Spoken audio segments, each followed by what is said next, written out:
Hey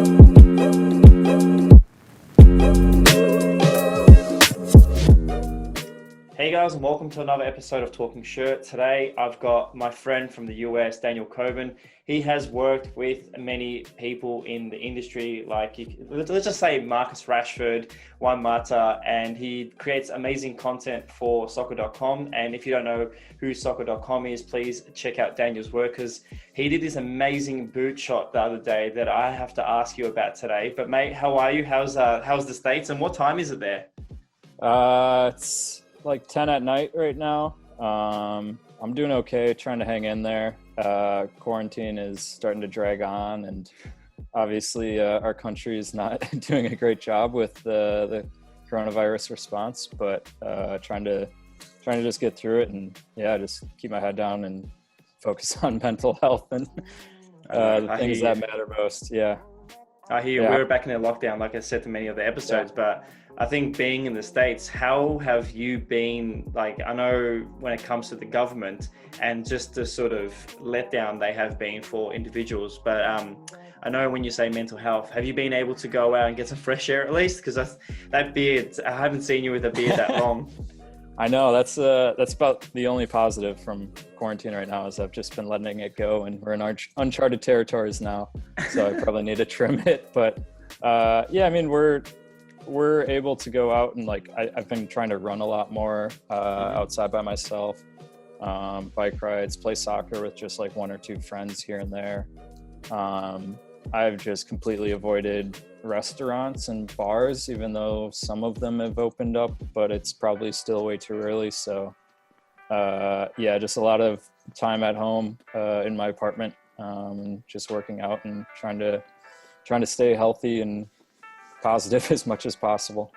I know, I can just imagine. And we're in a sort of situation now where we can't even leave our house. So at least, enjoy the fresh air and the time, because we've only got a 1 hour time limit outside of our house, and that's it. That's all the time we have. But I've been looking at your social media, and you're still doing some work for Soccerdotcom. Has it been, I know you can't really shoot game day and stuff because the MLS is in Florida. Has it been good, at least like time enough for you to relax and get some creativeness into you? Because I saw your recent shot, and I'll put up in the video for people to view. How have you been coping just shooting product at home and stuff like that? Yeah, it's been tough. I mean, a majority of my work, day-to-day work, is a lot of product stuff and commercial work for the company. And, it really stinks that I can't travel around to events and do things with athletes or cover matches, but hopefully that gets back to normal next year. But even with the product stuff, it's still a challenge, and it's been even more of a challenge under the pandemic times, because I'm limited in resources and the models I'm able to work with, and really just trying to keep things as safe as possible. And I've only been going into the office once a week max, just to pick up product and drop it off and maybe shoot in the studio. So it's definitely been more challenging given the situation we're in. And also just products coming from our vendor partners are sometimes delayed. So that turns things into really difficult shooting scenarios, where I'm given like maybe 12 hours to get something done and turn it around. So you can't really predict anything beyond 24 hours at this point. Agreed. I can imagine your pain. I know with like the Nike kits, Liverpool and stuff, like they won't get to Australian shores till like a month or so after it's launched globally. So to do any content pieces for, say, a store like Soccerdotcom or a website. So to people listen to this from Australia, Soccerdotcom is basically the US version of ProDirect style, where they host a lot of products for sale and have a sort of blog and lifestyle culture scene to it as well. And Daniel is basically the main man behind the creative aspect of it. So, when there's kits or boots and stuff like that, you've been shooting a lot. And I think one of my favorite things that I connected with you is that, you are a United fan, but the fact that you had the opportunity to work with people like Juan Mata in the past, like your images, and even Pogba, I just thought about that grey kit that they had in commemoration of the what do you call it? The statue at the front. But creating the content for Soccerdotcom, have you always been able to just allow your photography to speak on its own, or have you always fanboyed and just sort of want to say hello to the athletes at times? I definitely, it's been a really, really fortunate position, being able to shoot with some of those athletes here and there. Usually during the summer when some of the bigger teams are coming from overseas to do preseason in the US. So yes, that is so much of an honor for me to be able to do that. And I try to remain as professional as possible. Like, my golden rule is never to ask for a selfie. I don't think I'll ever do that in my entire life. Neither. Unless it's maybe Beckham. I think that's the only. There's always that might be one person. Yeah, that might be the only one where I might have to break that rule. But no, it's been really eye-opening being on those sets. Because there's a lot of work that goes in behind the scenes leading up to that stuff, even up to like 2 months ahead of time, 3 months planning some stuff out. And even though you plan all of that out, there is a 100% chance something is going to change up or go wrong on shoot day, as I'm sure you're used to with doing shoots. So it's always crazy. It's always tense. But pretty much every athlete I've been fortunate enough to work with has been really helpful and nice and cooperative on set. And they're regular humans like us. So, end of the day, it's, if you're doing your job and know what you're doing and respecting their time and space, it should go off without a hitch. I agree. Yeah. Even doing those though, I've definitely learned like some small, not even related to photography skills that have helped, whether it's just doing research about them beforehand, so you have a talking point, spending, don't rush into anything and spend the first few minutes just building rapport with them, even if that chops down your overall time gap. I think that's crucial, is spending some time just to talk with them. So I feel really comfortable going into those now. We had a really amazing shoot with U.S. women's national team star Lindsey Horan, who won the World Cup with them last summer. We did a shoot with her last year, earlier in 2019, where that was like the coming together of all of these skills, and I felt like it was the best shoot we've ever done. And we were able to crack jokes with her and talk with her on set. And it's just, I think when you start to piece all of those things together, you realize how much non-camera specific skills are needed to be in those environments. But it's been a great learning experience for me, coming from kind of a not really photo-based background, but obviously there's so much more to learn, and really hope to get more opportunities like that in the future.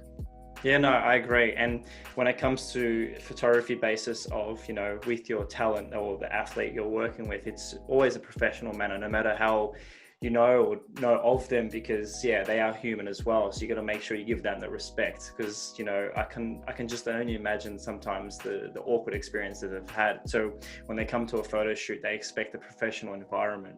Now there's a lot of things we could talk about, because you've been a part of some of Atlanta United's amazing games, hence why I'm wearing the peach kit today, just because I think looking at your images at Mercedes-Benz Stadium, that's the place name, the stadium's name, Mercedes-Benz Stadium, is that, Yep, that's where they play. Go ahead. How fortunate you've been to work in that environment as well, that amazing stadium, working with the US women's team, and like we said, Pogba and stuff. One thing I do love about your work is that, you've had that professional connection with these athletes, and it doesn't really, everyone you work with just seems so relaxed. And to represent a company like Soccerdotcom, I love what you have been doing. So, good work on that point of view. But I love talking to a lot of photographers, because we've all come from different, points of start and how we've gotten there. And only the other day, so if everyone's watching this as well, Jared Martinez episode, only found out he's only started photography 5 years ago, while I've been doing this for almost 12 years. How have you gone from from school to picking up your first camera to where you are? And again, our education system's much different. We graduate at 18 and basically decide what we want to do with our lives. What's your story? Like, what made you click not only football photography, but just picking up that camera? Yeah, well, thanks for the kind words. That means a lot. Appreciate it.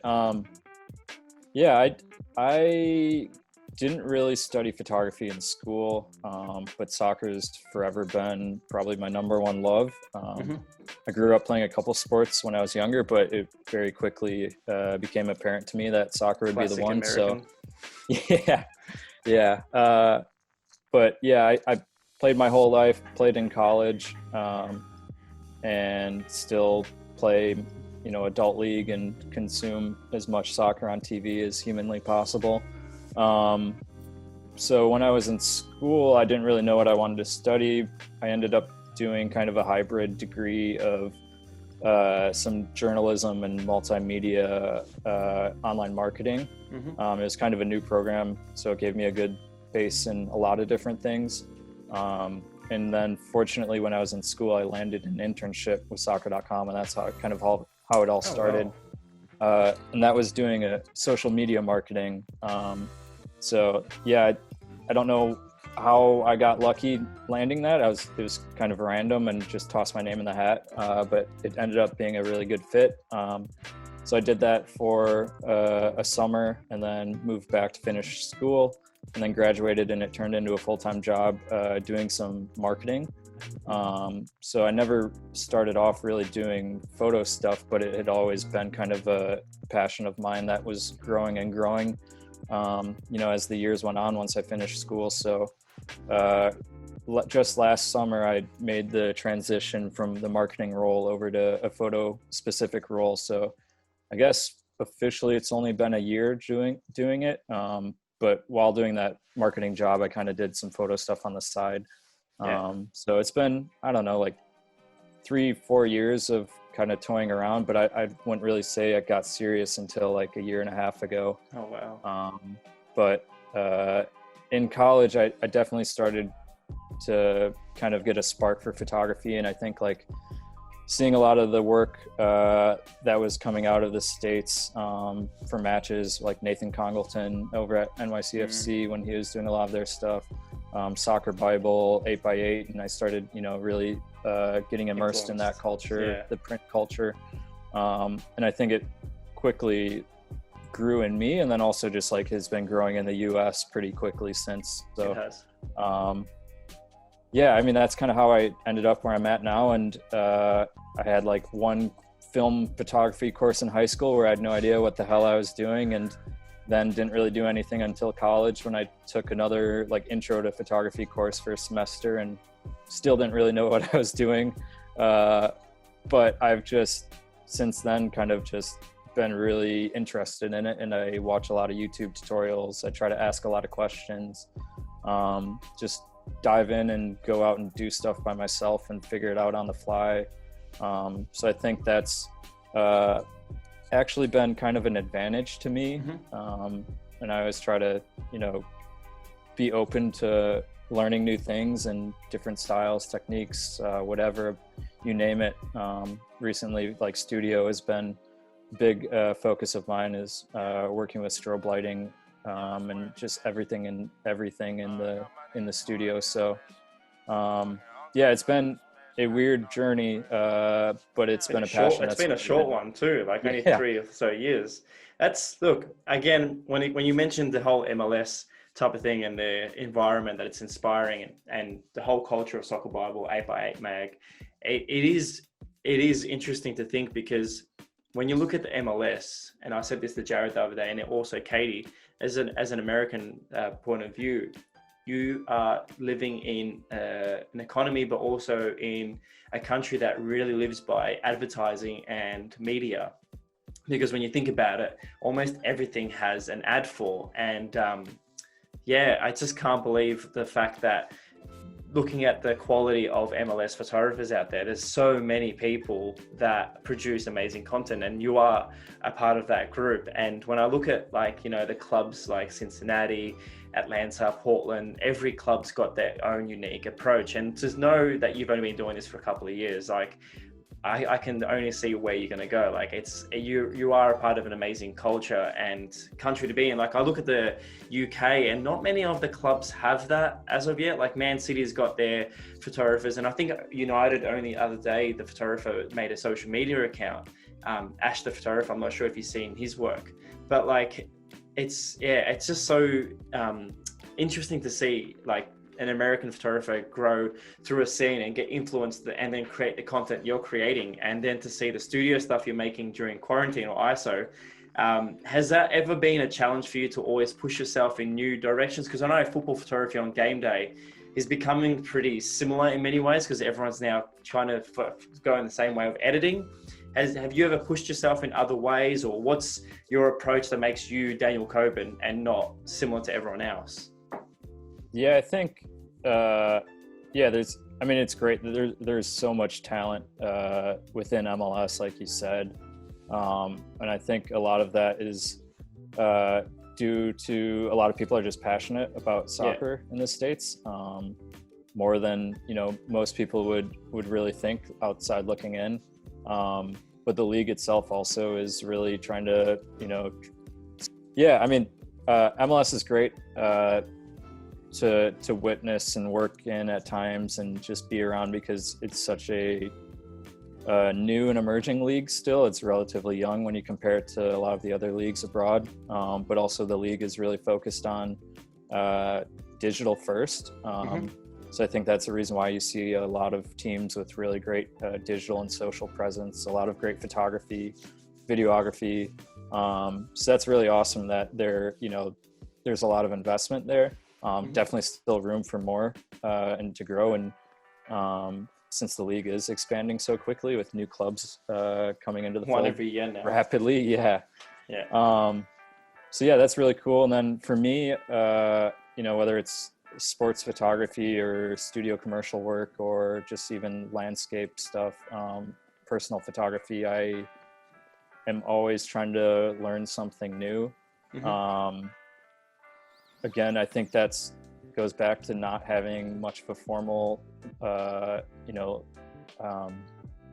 I'm losing my train of thought. That's all right. I think that goes back to not having like such a formal training and education base compared to some other people who might be doing this as a profession.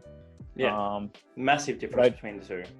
Yeah, but I think like I try to look at that as much as possible as an advantage for me. And maybe I'm not going to go into a photo and try to light every single angle and square inch of a product perfectly, but maybe I want to just keep it more natural looking and more to things that I'm used to seeing just with my eyes out in everyday light.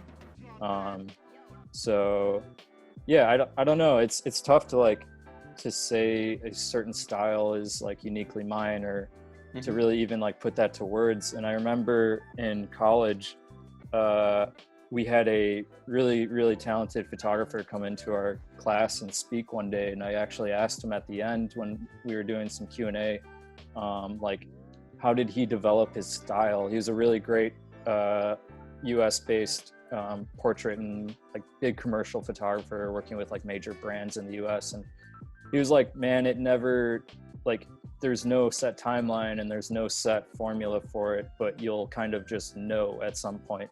That kind of always stuck with me. And like, I think that's kind of where I've been at. And I think every day I see new things that inspire me and things that I look back on where I'm like, why the heck did I do it that way? And constantly kind of rethinking what I want to do and how I want to shoot things. But just like, I think that taking that approach and just knowing like, yeah, the style will come at some point just through repetition and trying new things. So I think that's definitely part of the reason why I want to also like diversify what I'm shooting, and love to hear like your thoughts on that too, because I know you do so many great things, whether it's weddings, engagements, soccer, product, like you do it all and you do it all so great. So that's something let's not mention weddings. That's one area I need to leave.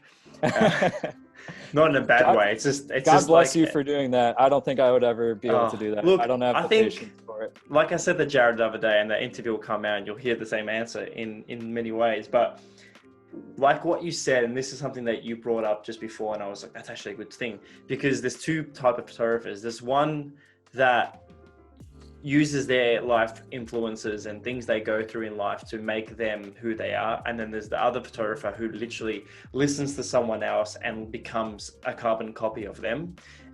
So there's two people. There's the influencer and the influenced. Yeah. And as a photographer, you don't want to basically produce the same thing that someone else has created, because you literally just regurgitate what they have been doing for years and years. So by saying that, like, I think even with weddings, when I shoot weddings, I try to shoot it as best as I can. And then when clients or couples contact me, I know they like what I've been producing. And when it comes to football photography, that's one thing that I've noticed in the MLS. No matter how many of you there are photographer-wise in the clubs, everyone's got a different approach. And like you mentioned, you got Nate who creates his style, but you also got Katie. Both shoot for the same team, but both shoot entirely different, you know?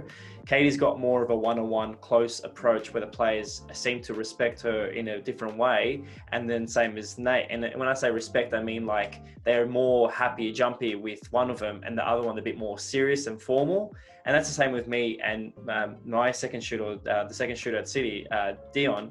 We both get different experiences. And I think your style as well, every game, every experience is different. Now talking about like the education side of things, like I've been doing this for almost 12 years. And to think about that, you're working with the clients after 3 or so years proves to people that no matter what age, no matter how long you've been doing this, you know, you can reach your goals as long as you keep true to your style. And look, your style is what your style, because it shows between me and you. But in saying that, like shooting a game day, what's your sort of preparation? Like, do you like sitting in certain areas? Because I'll show some of the photos that you will have with Atlanta, for example. Where do you feel like is your strong approach on game day experience? I like to roam. I don't like Are you allowed having to? I mean, it depends on the match, and I think you were even talking to Katie about this in one of your previous episodes, where it just totally depends on like the stadium, the event, even like the tournament. If it's you know, like CONCACAF organizing it, it might be a little more strict and restrictive. Whereas if it's like an NWSL regular season match, you could pretty much like just be on the field walking around. So it totally depends, but in general, I don't like to have a heavy setup. I don't think I've ever used a monopod, or that being I've never really used anything longer than a 70-200, just because I don't own that equipment. So I think for me, I like being light on my feet and just kind of soaking it all in, and not just like sticking my eye through the viewfinder for 90 straight minutes. I like kind of just like sitting back and waiting for it. And again, I think like that kind of came with time and experience and just knowing like what I want to do. And fortunately, when I go on these match assignments, it's really laid back, and I can pretty much make the shot list in my head before going in and do whatever I please to do. So that's really helpful as well. But and I think part of it too is like I play so much soccer. I've played so much soccer. I've watched so much soccer in my life. Like I know the game inside and out so much better than probably any other photographer on the sideline. Like I would probably bet a lot. Important. I would bet a lot of money on that when I go into a stadium that I'm one of the, you know, most experienced soccer people in the media group. So I know how to read a game really well. Like I was a center midfielder during my career, and I just know all these really small moments that might happen. So even if I don't have a long lens, like I know that if a certain player is walking over to take a corner kick, I probably know he's going to put his hands up for, you know, 2 hands in the air for a near post in swinger. So I don't know. It's just like those small, that's just like a random example, but no, I agree, like because small things. Yeah. I agree, because like when you think about it, I wasn't in any way the best at football. I was, you know, mid-range, but I always tell people that I get to live my footballing dream on the sideline now. So when you watch football, you know, like for example, when you shoot a training session, you see a certain move, and then when it comes to game day, you know exactly what they're going to do. And that's the best part about being like a club photographer. You can sort of read the match and see what happens. So in that saying, have you ever predicted a goal without even like, you know, you watch the game and you're like, all right, they're going to score now. I can feel it. That is pretty tough. And I have the worst track record for being on the right corner flag for goal celebrations. Like, how shit is it? My first like 5 matches I covered, didn't get anything. Like it was unreal. And there had to have been like, I don't know, like 15 cumulative goals among those games, and was not. That was Atlanta, yeah?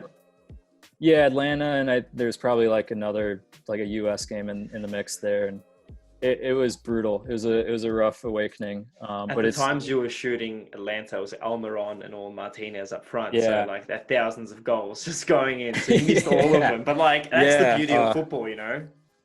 Yeah, but again, like even if you aren't by the goal celebration side, whip around and look at fans, because there's a lot of other really important moments and great emotional moments going on all over. So again, like that all goes back to just enjoying the light setup and roaming around and kind of soaking it all in, and maybe sneaking up into the top of the upper deck at the Mercedes-Benz Stadium and getting a wide angle shot, even if the elevators was closed off. But yeah, it's been really fun learning like more about sports photography, and that's really something I want to do more of, and beyond just soccer, and you know, try other sports whenever things hopefully return to normal. When things go back to normal, that's a dream we all wish for. You know, I've been stuck at home and you know, watching football, watching NBA. I'm just like, I need to go out and shoot some stuff. Like I miss getting creative. I'm just re-editing old images just to make it, you know, look fresh on the page. And that's the biggest thing. Like we are living in a generation where social media plays a big part in our mind frame as creatives, because we always compare and want to be better or be in some way in a collective of creative people. You know, we want to get looked up upon to others. Now you said something there also that played strong to me. It's like, you know, even though you've been doing this for a short period of time, you still push for those moments as well, and you can read the game. You've shot some amazing games in the sense that you've worked with Man United, Arsenal. You've seen some amazing tours, pre-season tours with the European clubs. Now, compared to MLS and stuff, what's been your best experience behind the lens at a game day? What's been one moment that stuck out to you? I think Atlanta winning the MLS Cup in 2018. That was their first year as well, wasn't it? Their second season. Yeah. Just because I think it was like the perfect culmination of everything that the city, the fans, and the club had been building for those 2+ years. And also it was really sentimental for me, having covered their first match and kind of you know, covering moments with that team from kickoff in 2017 up until lifting the trophy in 2018, and being able to do that alongside one of my friends who at the time worked at the club. So that was just such a fun experience, being down there, and the atmosphere in that stadium for that entire match was incredible. And then just, you know, being able to photograph those moments. I even had Miggy Almiron ended up using one of my photos on Instagram the next morning. So that was really, really special to see. It was a good feeling. Yeah. He's got to give that photo credit though. Hasn't he? Oh. But that, I'd say that was probably the best experience behind the lens, and just being able to then like kind of celebrate after that match with my friend who worked at the club after just like an exhausting nonstop day. That was really, really rewarding, and just a great experience. Yeah. That would be a great experience. I still would love to come to the MLS. And I actually was talking to my wife yesterday. I was actually planning to come to LA in August 2020, and that didn't work out. We'll see. Hopefully 2022. Yeah, maybe next year. Yeah, we'll see how long this takes. But as long as we're all safe, that's the main thing. Now, talking about like the future plans, I think like even on my point of view, I'd love to go to say Europe and shoot some games. Is there any? So, what's your carrot in front? Like, where do you want to? What do you want to shoot? What's the next big thing? I think like bucket list, top of the list is to get to Old Trafford and cover a United match. I've been a big fan my whole life. I actually lived in England, in Manchester when I was young. My dad had to do a longer term project for work over there, so he just moved our family. It was way easier. I was pretty young. I was 4 years old. Can't remember but much. Those were kind of the first first year or two of like really having some good concrete memories. So I think that's where the seed was planted in terms of my love for the game. And then also Manchester United, of course, since we lived right there. Unfortunately, I was Manchester? Young. Yeah. Unfortunately, I was too young to go to a match at that time, but I am definitely committed to getting back to either just watch a match or, it'd be a dream to photograph one on the sidelines at some point. But that's shooting for the stars there. Yeah, no, look, I think I always, every year, and this is a good advice to any photographers watching this as well, and even if you want to take this on, every year a new year starts. It's not my New Year's resolution, but it's my photography's resolution for the year.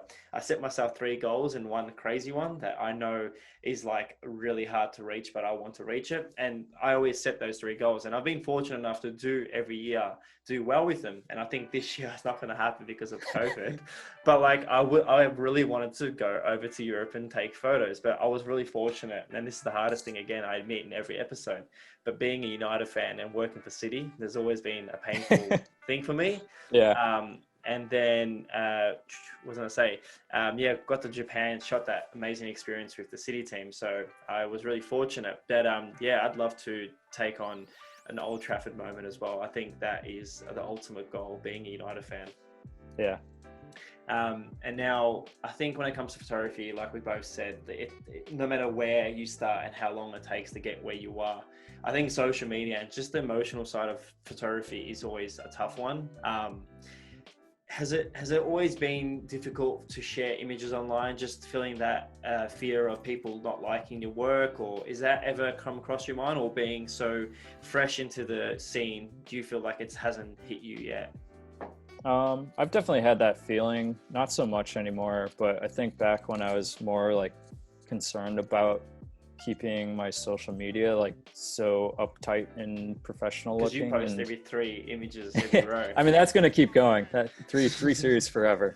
But no, I think like that I had that feeling more when I was like really concerned about like how I came off on there, but ultimately now it's like kind of the opposite, where I think people want to see your personality shine through. And but like honestly, the last few months I've tried to just take a step away and not really get too sucked into that world, because it's pretty toxic right now with a lot of things going on. So yeah, it's tough. I still think it's like a great platform for photographers, and you get inspired every day. You can just scroll through Instagram for an hour on a day, and all of a sudden stumble across so many amazing new creative people out there doing really great things.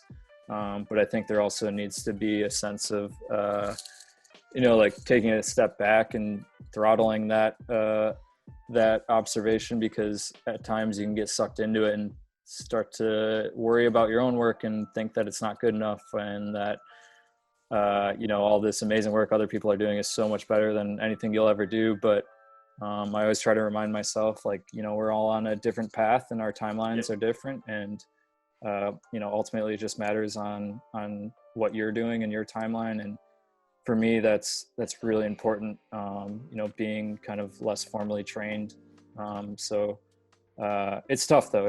I think everyone, regardless of photography or whatever you work in, I think there's always a sense of that when you look around at other people doing amazing work. No, I agree. And social media is pros and cons in many ways. There's always good, and there's always a bad with everything. You know, you got to take things in small proportions. If you go too hard or too much at a certain time, it does get really heavy on the back, and you know it can cause pain. But look, as a photographer and as a creative person, you always find ways, new ways, and other ways to get creative. And social media does that because sometimes you get stuck in a loop, and you look at it, and then it makes you feel a bit lost in many ways, even though you're connected to so many people around the world. But yeah, that's the hardest thing with sports photography as well, because there's a lot of people out there that are creating. And like I said to a few others and friends out there as well, it's like when you do get too influenced, you kind of lose yourself. Now, you know, we spoke about your photography, we spoke about like doing, you know, behind the scenes and all that sort of stuff you've done with Paul Pogba and stuff like that. What's your biggest motivation, like apart from football? Like, I know when it comes to me, like I love music, and music and football mix, but is there something else out there apart from football that connects you to the game or to photography? Because again, I've seen your work, and you love to go to the snow a lot too. Yeah, I really enjoy like nature and like landscape photography too. So I just like going out on walks to clear my mind and bring a camera with. And I think back in college, when I would get really stressed out, I would sometimes just like go for a long bike ride. And back when I was using like an iPhone 3, I would just like take really dumb photos on it. And that's kind of how I got started. So I think like anytime I'm frustrated and maybe in a block, I just kind of like resort to that. So I'd say like, it's always been a good like outlet for just me myself. I'm really introverted, and I think that's kind of like I remind myself like that helps me get through things. And you know, sometimes I need to take a step away from the camera, but other times I need to just grab it and like go out and explore and just get some fresh air and go hike or do whatever. So yeah, I think like it's an introvert's best friend at times, and that's helped me a lot. Yeah, and the funny thing is, because the social media again does bring a lot of humor to me. So when I'm not using it for work purposes, like I do go for road trips and stuff and enjoy the world, because like you said before, I've got other styles of photography, but when it gets too heavy and you just don't want to use it, you try to find the positive in social media. And one of my favorite things, and this is something you and I bond on a lot on Twitter, is when social media accounts like football teams or any sports agencies tend to use fake film frames, or even the other day we saw Washington use an F80 digital frame on the image. So there is a positive approach to the social game. And I'll show a lot of your landscape photos here as well, because you've done some amazing road trips in the past. And I'm so jealous being in Australia. We don't get snow as much as you do. But let's talk about social accounts like the Washington posting the F80. I know from Soccerdotcom point of view, but what's your personal view on that?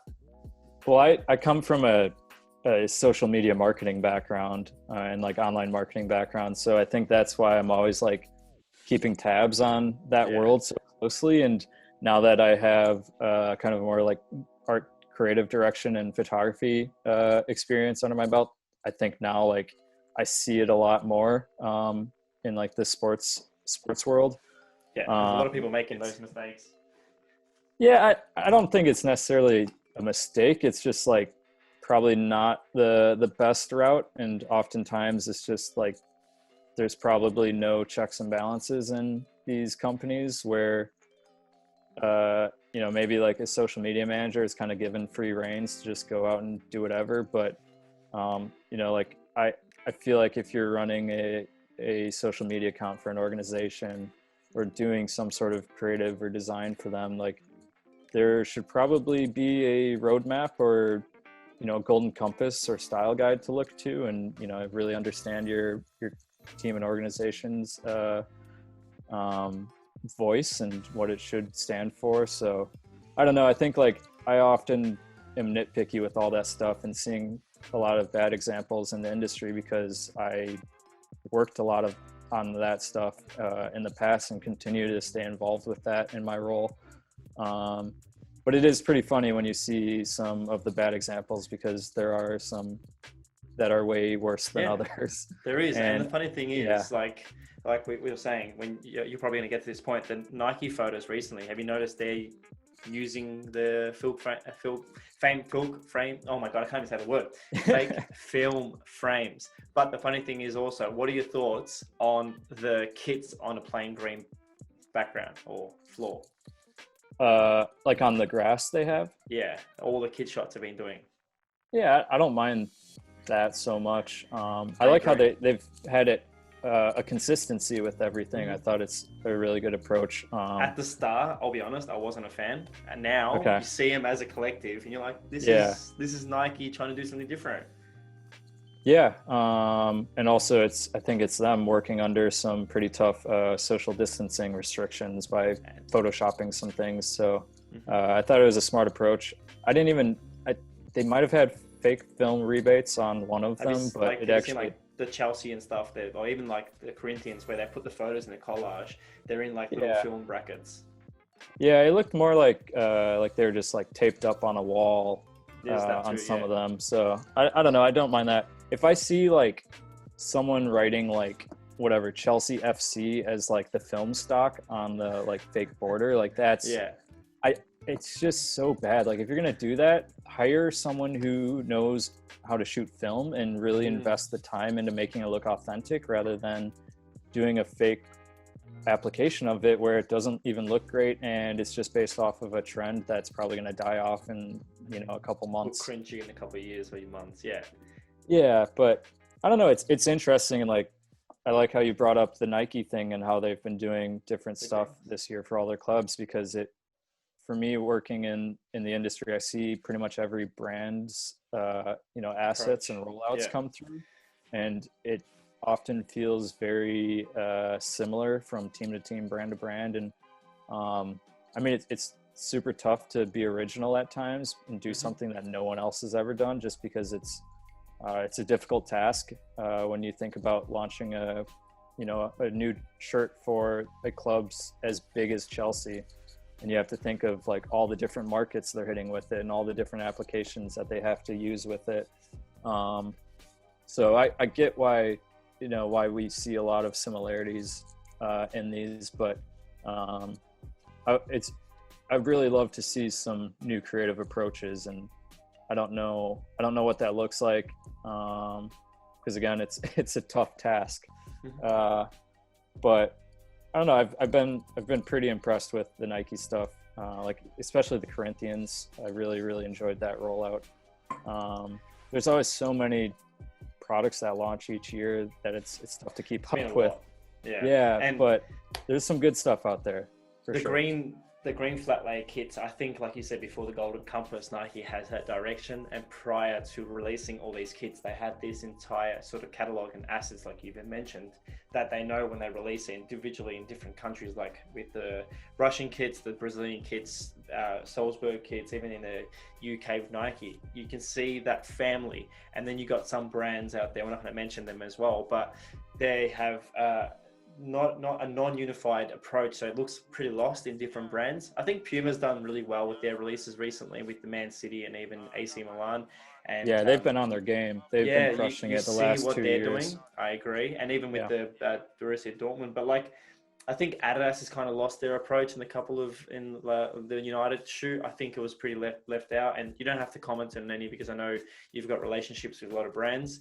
But I think when it comes to the football kit approach in the past couple of years, you see it growing. You see them trying to do a lot more than just release a kit. And I don't know if you've seen it, but I wasn't a huge fan of what Lyon did with their kits, just having the players stand inside a stadium. Now, from a marketing point of view, do you think that the kit shoot does sell the kit more than the kit itself when it comes out?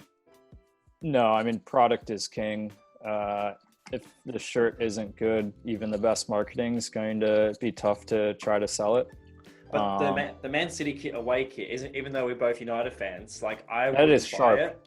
It is sharp. Yeah, but I'll admit that. I did say to my friend, if they didn't do the shoot that they did, the kit wouldn't look as bold. Even the home kit, like I wasn't a huge fan of the mosaic approach, but then looking at that shoe, I was like, damn, like Puma, not Man City, you've done an amazing job. Yeah. It's, I get why, I mean, being in the industry and like being behind the scenes of so much planning that goes on and so many issues that you run into, even us just as like a third party retailer, I can't even imagine the logistics and issues these brands and clubs as well on their end. So, you know, we might see a final rollout that might not, you know, be as impactful as we would have expected, but who knows what went on behind the scenes. Like there could have been production issues. There could have been like literally a last minute, like change of a sleeve color on a shirt before it goes to market. So Barcelona had that issue with their kit, so yeah, I'm not too in the loop on that one. But I think there was either their fan or vapor kit didn't get released because it was fading away in color, so they had to remake it. Yeah, I saw some of the rumors. It's just like a really tough, rapid industry in general. And it seems like it's way more rapid than any other American sports that I'm aware of and have seen like things in those worlds. Like it's just incredible how fast paced the soccer football industry is. And it just never stops. There's no break. Like whether it's off field with products and marketing, or if it's on field with like the actual amount of matches, it's pretty incredible how fast paced it is. No, I agree. And that's, again, there's few instances and few things I want to bring up now, but like MLS done an amazing job releasing the kits as a whole. And I know Adidas owns the entire league. So when I saw the photo shoot that Jared actually did with that experience, like Ninja wearing the Red Bull kit and stuff like that, I think MLS does really well with the kit launches, even though some of the clubs didn't get the best out of the best, but like the photo shoot did a big part for me, and I really connected well with the MLS approach to kit launch. So I love what they do. Another thing I wanted to bring up is, I've done kit shoots in the past that, you know, some people watching will be like, oh yeah, how's the experience of shooting a kit launch? And I'm like, look, it's amazing. But then sometimes, you know, the agency behind it doesn't do the best approach to your images, and it just looks like cactus. And you think to yourself, I put so much effort into this shoot, and then the final approach wasn't, you know, gelled together well. And that's why I love the Puma shoot. You know, the photos do a big part to the kit, but the way it's launched with the video and all the other marketing pieces, it does a lot. And that's why, from my point of view, like Soccer Bible does a really good thing for football kits and like getting that culture of football kit wearing, but just the marketing sense. It's so easy to market a kit these days because you can literally just chuck on a retro or a new kit on someone and style it with a few items, and that's it. The kit's marketable. But from a Soccerdotcom and a marketing point of view, I still believe, like you did say that the kit is the key,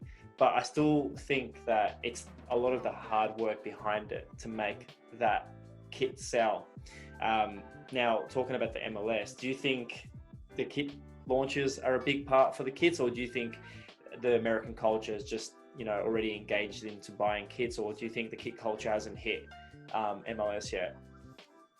Are you saying like the MLS fan base or like MLS jerseys itself? Just like anything, being worn like around? jerseys itself. Do you see them, like when you look at Europe, you see everyone loving, you know, United kits or Liverpool kits. But when it comes to MLS, do you think it's grown or hit the approach, or do you see a lot more European kits and stuff? Still a lot of European, you know, even just from the amount of jerseys we sell in comparison to MLS. Like, you know, obviously there's still such a massive fan base for the big clubs in Europe. So I think it's definitely growing in MLS. And again, I think it's important to remember how young this league is. I mean, this is such a young league when you compare it to like Premier League or some of the other divisions in England. It is so incredibly young, but to see how far it's come in that short amount of time is really encouraging. I think it's growing. It depends on the city and the market for MLS. Like, I think that's why Atlanta United did such an amazing job their first couple of years of existence, is because they tapped into their community and they did everything with their community in mind. It wasn't about like the big name players. It wasn't about like the flashy downtown stadium allure of a big city. It was always about the fans. And, you know, credit to my friends who worked on those digital campaigns and really built that team up from scratch, because that's how you build a community and build a committed fan base. And, you know, the result is right in front of you when you see sold out matches, and you see on game day or game weekend, you see everyone wearing a jersey. Like literally everyone in town is going to have some sort of Atlanta United thing on, which is crazy to think that an American city would be like that. So yeah, it depends. Like, you know, jersey culture and, you know, MLS fan bases are growing just like, you know, soccer in general in America. It just depends on the market. It's getting there. It's young. We need to have some patience, but the momentum is certainly exciting and something to build upon. No, I agree, and I can see the theme in our chat today, and I was really wanting to make sure we find a topic, and I think we've realised that marketing in football is a big part of the sport, even no matter what level you are. And I think the MLS, again, you see teams like Chicago Fire come out with this new logo and no one's connecting with it. And it's like, what did you do? Like, you had one job. Then you see some new teams come into play, like Inter Miami and Cincinnati, even the guys in the USL, such as, the name is off the top of my tongue now, the Flamingos, what are they called down in Florida as well? Forward Madison. Yeah, shout out Forward Madison. Yeah. Wisconsin. Let's go. So like when you think they were in Florida, yeah? I'm right? Like it wasn't. No, they're Wisconsin. Oh shit! They're gonna hate me now. I need to get. Yeah, totally opposite weather of Florida. But I love what clubs like that they do, because when you think about the team like Atlanta, they did an amazing job. But looking behind me here, Metro Stars, like when they became Red Bulls, the fans didn't want to connect with them, and even New York City's having that issue with not connecting with fans, even though they've got the biggest city. But when it comes to football culture and connecting, like there's a lot here to miss in America. Do you agree?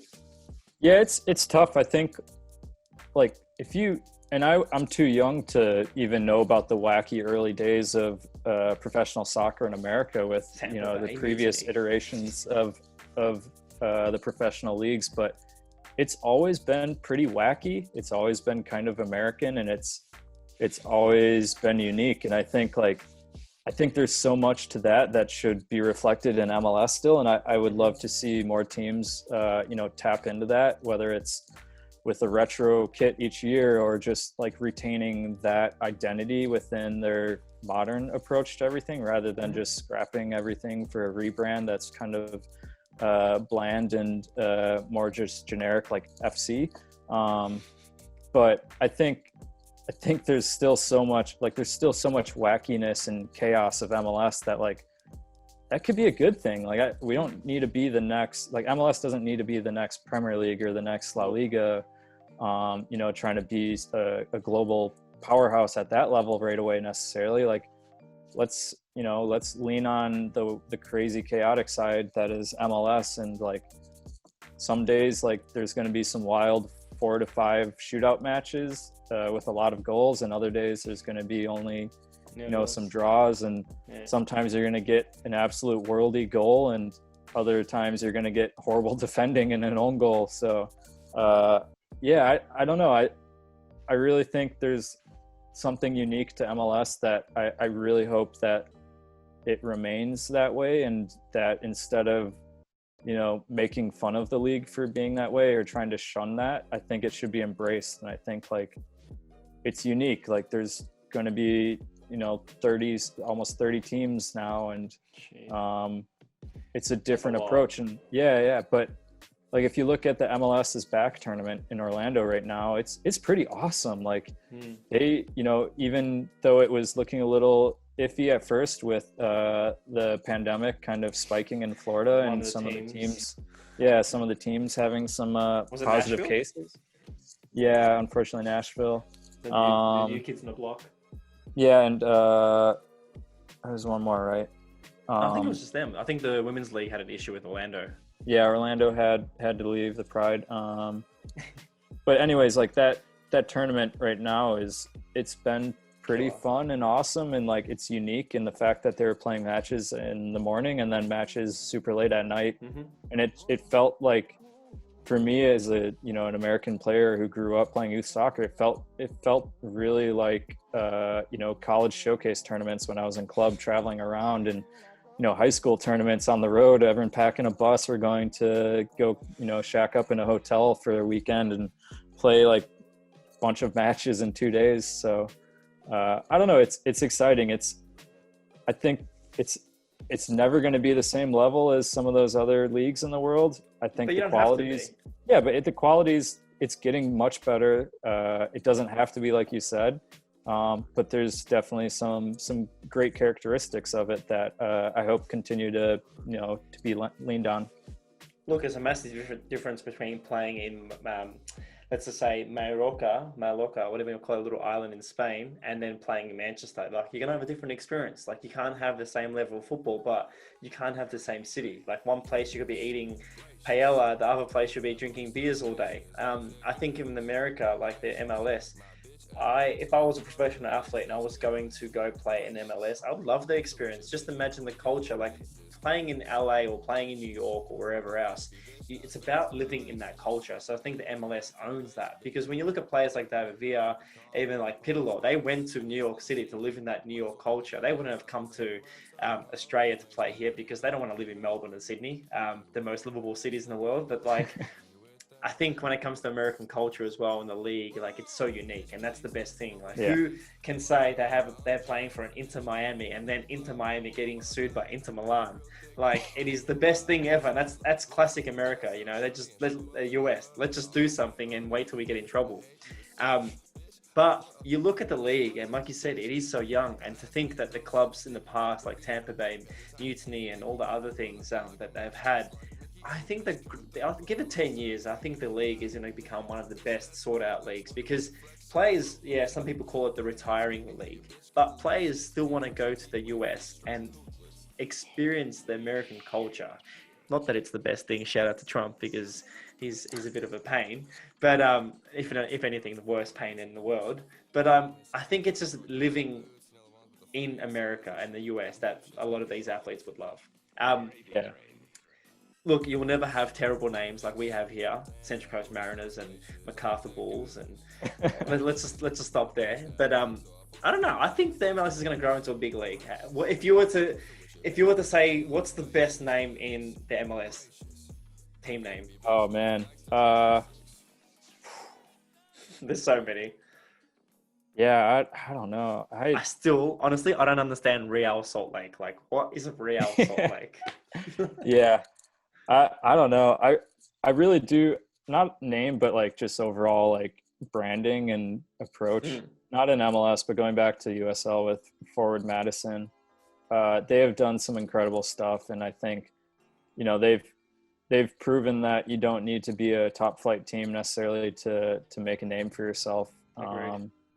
They don't miss. They have done everything from products to marketing to community engagement to social media management, literally everything they've done to such a great degree. Are they aiming for MLS? I don't know. Honestly not sure. We'll have to wait and see for FC Austin, hey? Yeah, Austin's starting up soon. That's a really quick and fast growing city. So that could be exciting. You know, obviously close to the border. I'd imagine they would integrate a large Hispanic player pool from their youth club all the way up to the first team, and also their fan base. So it'll be interesting to see them kick off. And then St. Louis and, you know, Charlotte, which is only 2-3 hours from me. That's really exciting. You know, they just released their new club branding. So a lot of exciting things happening in a very, very short amount of time. So it just continues to grow. Yeah, and look, that's the best thing about the MLS is it's going to give people like yourself and many other creatives out there a job, because each club means they're going to have new staff members, new photographers, new graphic designers, agencies to create amazing sort of work. And that's the best thing, and that's why I have to say the MLS is if not one of my top two leagues in the world, because they have the major respect for people from the start to the top. You know, when I say start, I mean like staff to the players. Like you said, Austin, Ford, Madison, there's teams out there, LAFC, for example, as well. When it comes to branding and showing this unique community approach, a lot of teams do it right in the MLS. Yeah, it's really interesting to see how much it varies from club to club, and you know how everyone has a different approach to it. But I really enjoy the league. I think it would be really fun to work for a club at some point and you know help build something from scratch, kind of like what they did in Atlanta and how successful that was. So you know hopefully there's some opportunity in the future, but there's certainly no stopping the growth of this league right now as they keep adding teams. Yeah, I do see you working with a club, mate. So that's a really positive in your point of view, because I do see someone getting onto your services. Now, before we get into the last topic of my thing, of course, we are talking shirts, so we have to talk about a kit. Is there anything else from a photographer's point of view you'd like to mention? Again, I'd love to talk about a lot of things that we can talk, but your work will be showing up if you're watching this as a video. But if you're listening to it as a podcast, of course, I'll shout out all your tags and stuff in my Instagram. But is there anything else you want to speak about? Anything you want to mention before the last topic? No, I would just like to shout out the National Women's Soccer League. Of course. If we're talking so much about soccer in America, like we need to put that front and center as well. Agreed. They just finished their, I guess, pandemic bubble tournament, the Challenge Cup out in Utah, which was a pretty smashing success all across the board. They had exciting matches. They had 0 players test positive. Unfortunately, Orlando Pride had that incident prior to the tournament and weren't able to join. But I think CBS Sports, they were the provider in the U.S. For the matches. They saw a really, really positive viewership on it all. So that league is on the up, and I think you know I really hope it gets more media attention and more fans who might already support MLS. I hope they start supporting that league because they have some damn good players in that league, and it is really exciting. And I really hope to stay involved with covering North Carolina Courage matches here because they're only 20 minutes down the road from me. If they ever do return to a regular season play with spectators at some point. But yeah, shout out NWSL and all of the amazing women playing in that league, and then also all the amazing women photographing it and covering it, because they definitely don't get the attention that they deserve. No, I agree. And that's one more thing, actually, it's good that you mentioned, because you'd love to see the respect that the MLS gets given to the NWSL, because I've got, you know, some of the Melbourne City girls that play here, but when they go over to the States, they play for now known as Olympic Reign, or not. What were they recently known as? They were Seattle Reign, and now they're the OL Reign. Yeah, Lyon's affiliation. Then you've got Chicago, where Sam Kerr played. I actually would love to see a bit more respect given to that league. And when we talk about branding and stuff, I saw Chicago's second kit or away kit recently come out, and again, like, this is the sort of things that we need to talk about more. So I'm sorry if we didn't mention this earlier in the conversation, but yeah, I do agree. And I think the growing in attraction to the W League here is great, because a lot of our star athletes have been now poached to Spain and to the UK, Sam Kerr, Catley, etc. I have to say the Matildas are much more better than the women's national team, the US women's, because we are going to host the World Cup here. So I'm really excited to see the US team. I do hope that you and many others, because again, there's a few female photographers like Katie, and I know her name, social name is Nikita Crypto Banana, I think. Yeah, Nikita. Yeah, yes. She's awesome. Yeah, so I do hope that we see talented people like themselves come down to Australia in the future to work. But again, shout out to those two amazing photographers for, you know, pushing the scene in their own way. But NWSL, what a league that is, because it's fun to watch, you know, the games, but also I can't believe that some of them have to play 2 seasons, 2 different games just to make ends meet. So I'd love to see the wages go up as well. That's another topic we'll definitely have to bring up in the future episodes. Yeah, well, it's it's in the right direction. Their new commissioner is an incredible woman who's already made some amazing strides for the league. So I'm really excited about the future of it, and I really hope more people tune into whether it's the W League or NWSL, or even the women's league in England or Spain. There's a lot of really, really great women's football going on right now. Agreed. And look, it's growing, and I think it's going in the great direction. And it started off with seeing the women's game in FIFA, and look, it's just going to grow. It takes time, and to see where we are now just shows you that the mission has started. So I do hope to see the next 10 years grow, because like I say to everyone, when and if I do have a daughter, I'd love them to be inspired by that. So it is growing. Now, to finish off the conversation, I know you're a United fan, so definitely you'd love the kits behind me, but what's one kit? And I know you have a kit that you don't want to speak about, so we won't mention that one, but what's the kit that you want to show and talk about? I don't know. This year is interesting because we still haven't seen a lot of the kits. We're kind of in the middle of the launch calendars for a lot of the clubs. I know, and when this episode comes out, that kit you want to speak about probably came out. That one's out. I was saying the Roma away. I'd say out of the kits that are out right now, I think my favorite one out there is Nike's Roma away jersey, which is that off-white, kind of like beige based one with the red collar and red sleeve cuffs. It is beauty. Yeah, it is gorgeous, and I think that's going to be my favorite one of the entire year. I'm a fan of a collar on any jersey. I'm team collar, and I also like pretty plain looking jerseys for the most part, but that aren't just a basic white t-shirt. You're gonna dislike United's third kit if it comes out, if it's rumored to what it is. I've seen some stuff, so I can't talk about that.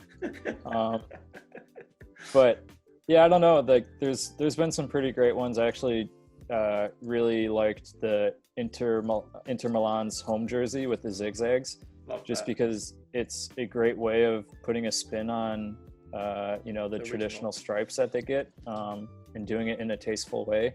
Yeah. Nice.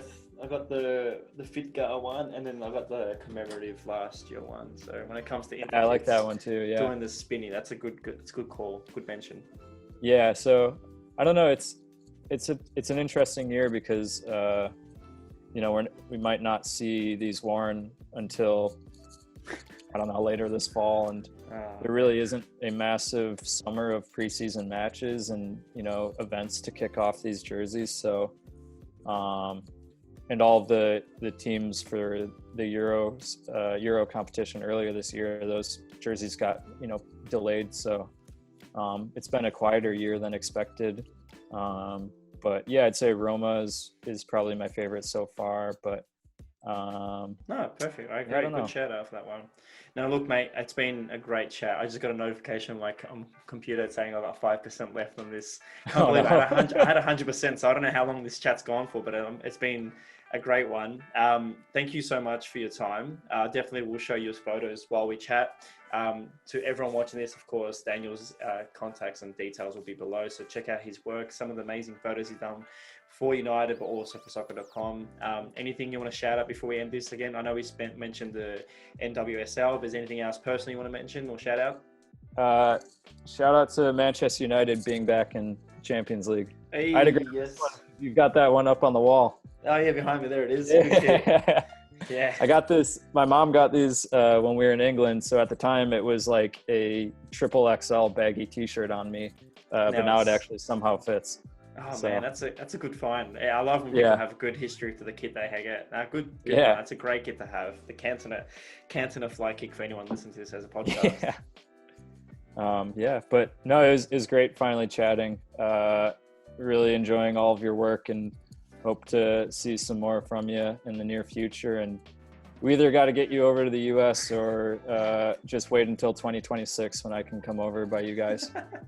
No, I agree, man. I do assume that we'll catch up soon in person and do something creative. But mate, thank you so much for your time. Again, everything that you've mentioned today and everything else, of course, you're only reachable, of course, via social media. But everyone that wants to check out your work, they can. But mate, thank you so much for your time. And I definitely will be speaking to you soon. All right, thanks. Thanks, buddy.